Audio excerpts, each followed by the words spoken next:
लक्ष्मीकांत महापात्र, श्री प्राणकृष्ण परिजा, जातीय कवि वीरकिशोर दास, श्री राधानाथ रथ, गोदावरी महापात्र, उत्कल भारती, कुंतला कुमारी सावत प्रमुख ओडिया भाषा साहित्य को विश्व दरबार में सुपरिचित कराई।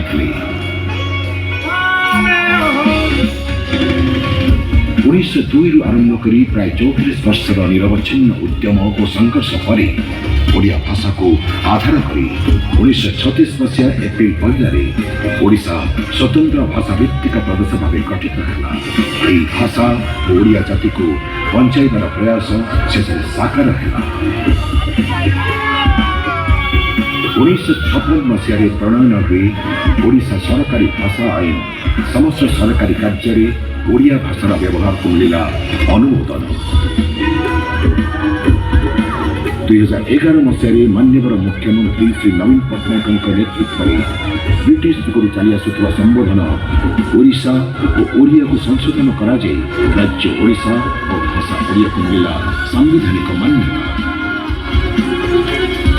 2014 मसीह ओडिया भाषा को मिला शास्त्रीय भाषार मान्यता। बहु स्वप्न है पूरण।